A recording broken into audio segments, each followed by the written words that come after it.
Hello, History with Hilbert here, and today I'm going to be doing another one on the Weimar Republic. And today's title is The Politics of the Weimar Republic from 1924 to 1928.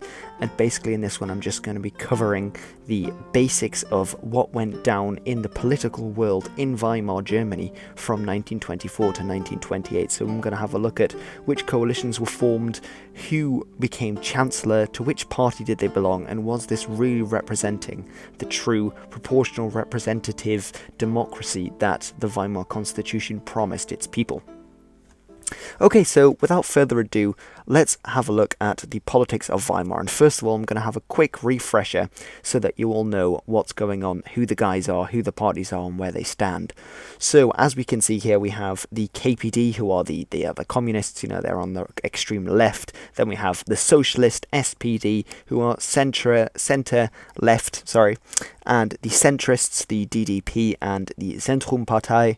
Then we have the right wing, the BVP and the DVP, and on the far right we have the DNVP and the NSDAP. So the president, he's elected every 7 years and he chooses the chancellor. Now we have the Reichsrat, which is the regional government proportional to the amount of people inside a certain area. And we have the Reichstag, which was elected every 4 years. Members were elected to it. And although that often happened more often because of political discontent in Weimar, and these guys together are meant to pass laws. So with this quick recap done, we're going to dive into some statistics. Now this is going to be a very statistic heavy video, so if that doesn't sound like something you're interested in, then I don't recommend watching on, because it might not be the most interesting one, although I am History with Hilbert, so I will attempt to make it as fun and informative as I can for such a, though I say it myself, quite a dreary topic. Now, some general trends to observe about the politics of this era is that the pro-Republican parties, so the SPD, the DDP, the DVP and Zentrum, for example, they gain more support. And the pro-Republican parties made up 61% in the election of 1925 in May, and there was another election in 1925 in December. They made up 67%, so you can see that there is an increase in support. Now, basically, to tell if a party is for the democratic process and for the republic is by looking, are they on the fringes? So you have the KPD and the USPD. They are on the very left extreme and they don't like the republic. They want a communist state. And on the very right, you have the DNVP and the DNSAP, it's quite a mouthful, who are also against the Republic because they are anti-Versailles, they are anti the new democratic way. They either want to go back to the old authoritarian monarchy or they want a nationalist state. Now, the extremist parties themselves, support for these groups starts to decrease in this era. And it's not just for, say, the right or the left, it's for both. So we see that more people are voting for the pro-Republican parties at the expense of the anti-Republican parties. So, for example, the KPD on the left and the DNVP on the right. And we see that the NSDAP, which is the Nazi party, they won 6.5% of the vote in May, and had only 3% of the vote in December. Again, that's 1925, when Hindenburg, a right-wing president, is actually elected. As well as this, we see that the nationalistic parties, so those on the right, on the furthest right on the political spectrum, the DNVP, the DVP and the NSDAP, they all fall in popularity, as I said, but they start to accept the Republic and the democratic process. So we see that the DNVP actually, I think it was in 1925 or 1926, they actually enter into a coalition, and again the year after, but they give this up in 1928. The DVP made up, I think they were in almost every coalition in this period. Now, the NSDAP never got into power, but after the failed Munich beer hall putsch in 1923, Hitler realized that the best way to go about actually bringing a Nazi state into Germany was to do it through the democratic process, which he ultimately did, and that's why we got the whole Nazi malarkey. Now, there were 7 coalitions from 1923 to 1928, so there were more coalitions than there were years. So in a few years, like in 1925, you had a few coalitions. And this does suggest some unrest, some political instability as well, because you have so many coalitions and they weren't really working together. Now, there were some coalitions which worked better. I'll mention this on the next section, actually, that there was one coalition which did last for 2 years. But if you're making a point about a coalition lasting 2 years being a successful coalition, then it really doesn't have much to say about the rest. Because if the competition is that poor that the best coalition you can cite lasted only 2 years, then you have a real political instability on your hands. Now I'm going to take a look at a few of these coalitions. So in August of 1923, we have a coalition of the SPD, Zentrum and DDP. And I'm just going to explain briefly here about the colours that I'm using. So if you remember from the other section about the political spectrum of Weimar, where I had red was right on the far left, so red for communism. Then for the left-leaning, I had orange. For the centrists, I had yellow. For the slightly right of centre, I had light green. And for far right, I had dark green. And it's going to be the same colour scheme here.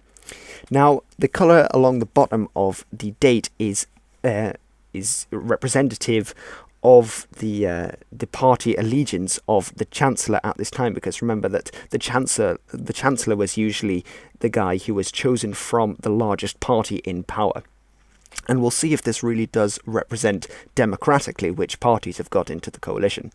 So in August 1923, we have this left-leaning centrist coalition. And we get this same coalition elected in October 1923 and again in November of 1923, which does suggest some stability in that they've been, it's the same every time. They're not just being dissatisfied in the course of just a few months or in fact of 1 month each time, but that they are choosing the same guys. But then again, why are all these elections being called if they're just choosing for the same ones? Does this show political instability during the so-called golden age of Weimar? Now, in June 1924, there is a landslide DDP victory here. And because the DDP have won so well, we obviously get a centrist chancellor. But the Chancellor doesn't belong to the DDP. I believe, in fact, that the Chancellor was Zentrum. But in the next section, I will go on to talk about who the Chancellors were and what the coalitions were as well, so don't worry about that. Now, black here I've used for not being representative of a party, because there was one Chancellor who did not belong to any of the parties, but he was just a good Chancellor, which is why he was chosen. So in January of 1925, we see a very large amount of parties being elected, which does suggest some political instability because people aren't throwing their weight behind one. That means people are very divided, which means that they're not being unified as one. So this is in opposition to the centrist left-leaning of 1923. In 1925, we actually see that it's centrist right-leaning. So we have Zentrum again and DDP in the centre. We have the BVP and the DVP on the right, and even the DNVP on the far right. Now in January 1926, we get exactly the same makeup. So this also does suggest that if for a whole year there was this one coalition and then another vote in 1926, it does show some continuation because they are voting for the same guys. Now, in May of 1926, as you can see from the colour, we do get a shift. And this is a slight shift to the left, as in the D and VP don't get voted in. But it's still DDP, still Zentrum, still DVP and BVP. So this is a centrist, slightly right-leaning coalition.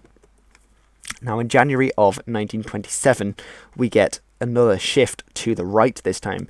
The DDP don't get in, and Zentrum, DNVP, DVP and BVP all do get into this coalition. So this is again a shift right, because you've basically traded a centrist party for a far right party. And this is January of 1927. But again, it's slightly surprising perhaps that the Chancellor isn't more right wing, because the Chancellor again is this centrist Zentrum party Chancellor. And in June of 1926, I think that should be 1928, but I'm not sure. DDP, we have Zentrum again, BVP, DVP and SPD. And as you can see, this is different from all of them because it's not right-leaning. Well, it's got BVP and DVP. It's not entirely centrist because, well, it's got Zentrum and DDP, but it's also got the left-leaning SPD. So you're covering right the way from the left, SPD, through the centre, through DDP, Zentrum, then into BVP and DVP, so it's on the right as well. And this is actually called the Grand Coalition. And this does suggest some stability, because you're covering a huge area here. So if this group can work together, they're representing people from the left of the spectrum, from the middle of the spectrum, and from the right of the spectrum. And from what we can tell, because this coalition was in power for 2 years, that this does actually work. So this coalition does work, but then you could say, well, it does show instability because this coalition fell apart. And did they actually achieve that much? Well, not really. Now, who were the chancellors and what were the coalitions? And is this representative of one another? Well, in August 1923, we have Philipp Scheidemann, and I'm going to horribly butcher this name, so I apologise, Jonas, of the SPD, who was chancellor. And then in October 1923, we have Gustav Bauer, again SPD. And then in November, we get Hermann Müller, again SPD. In June, we get Wilhelm Marx from Zentrum. And then we get Hans Luther twice over 1 year. And then Wilhelm Marx again from Zentrum. Then we get Wilhelm Marx again from Zentrum. Hermann Müller again from SPD. So Philipp Scheidemann, he is in the coalition of the SPD, Zentrum and DDP. So that's quite representative. I mean, it's not centrist like Zentrum and DDP, but you've got to remember that sometimes one party will get more votes. So perhaps the SPD had the majority of the votes here, and then they've used the other two parties to fill up the majority. So maybe that one is showing that it's representative. Now, Gustav Bauer, again, SPD, that makes sense. And it's the same tune here, SPD, Zentrum, DDP, for the first 3 elections in 3 months.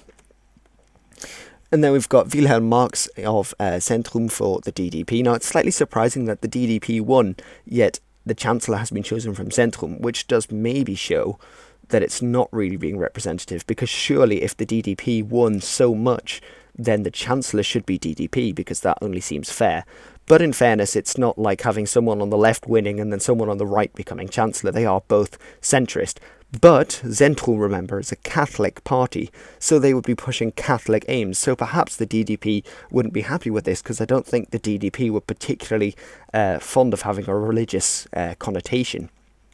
Now, with Hans Luther, who wasn't affiliated to any party, it maybe makes sense, because remember that he is Chancellor over a coalition of centrist, right and far right. So maybe it's a good move to have someone of no party, because, well, they won't really be disagreeing on terms of policy necessarily, because they don't belong to a party. And again, it's the same coalition a year later in January of 1926. Now, again, we have Wilhelm Marx. Now, he actually is Chancellor 3 times on separate occasions here, which is also slightly strange, because the same chancellors are getting in. Why not just leave them as chancellor? It also shows a bit of instability. If chancellors are being swapped out this much, then can they really get anything done in their role as chancellor? And it's the same with all these coalitions. Can any coalition really make any progress if they're constantly being changed? I mean, the first 3, you've got to remember that these are 1 month apart. So you have August, well, no, there's September in between August and October. Calendar with Hilbert, top 10, amazing. Anyway, you have August, October and November. That's in the space of just a few months. And then the parties being changed up, the SPD and the Zentrum gone. Then it's DDP. Fair enough, DDP have got this continuality, but they're constantly having to change, because the DDP start off working with a leftist party and another centrist party, well, Zentrum, and then they have to change over to, in 1925, to working with the right wing and then the far right as well, and then back again in 1926 to working with the right wing. So they're completely having to change. So say if they wanted to push a social welfare reform in with SPD, yeah, that's all great and fine, until you get to 1925, when you get the BVP, the DVP and the DNVP, who would be dead set against it. So there's not going to be much room to get any long-term progress. And that's what quite a few historians have said about the Weimar, and a lot of people from contemporary, from the time, have also said that the parties were working to further their party's interest rather than working on a nationwide level. Now, in January of 1927, we again have Wilhelm Marx from Zentrum, and it's slightly strange that he is the Chancellor, because he's from a centrist party, but the majority of the parties in this coalition are from the right, and you also have the far right in there again with the DNVP. Now in 1928 we get Hermann Müller of the SPD, and it's also a bit strange because this is the Grand Coalition, yes, and the SPD did get a lot of votes, but if you look at the spectrum, it would make more sense for a guy like Wilhelm Marx to be the Chancellor, because you have this spread from the left through the centre and the right. So you'd ideally want someone in the middle who can negotiate both with the SPD and the DVP and the BVP. Because the SPD, remember, as I said in another video, actually my political parties video, they had these socialist values, and they tried to show themselves as being a more centrist, a democratic party, but they held on to these old socialist policies, so they were hard to work with. And having a chancellor from the SPD, well, that isn't ideal either. However, they did stay in power until 1930, so this coalition must have done something right. But then again, it's only 2 years. They're meant to be together for 4 years. Alright everyone, so this has been my video on the politics in Weimar Germany from 1924 to 1928. Now please be aware that the image on this page, don't take this seriously. I just made this for a background. This isn't actually the the political standings in these years, so don't take this one seriously. Everything else in this video, of course, that is fact-worthy and knowledgeable, and you should use that. So yeah, I hope you've enjoyed this video. It's been a bit all over the place, but Weimar politics, my friends, is all over the place. It is a nightmare, and I've been having real trouble remembering it, so I hope this can help you remember it, and I hope this can help me remember it as well. Because, yeah, Weimar politics, definitely a nightmare. So many parties, so many different changes, especially in this era, really brings into question whether this was a golden age. Alright everyone, thank you very much for watching. I'm History with Hilbert, as always, and I will be bringing more glorious videos to my channel very soon, so stay tuned for that. Look in the description for more links, and leave a comment, leave a like, and smash that subscribe button.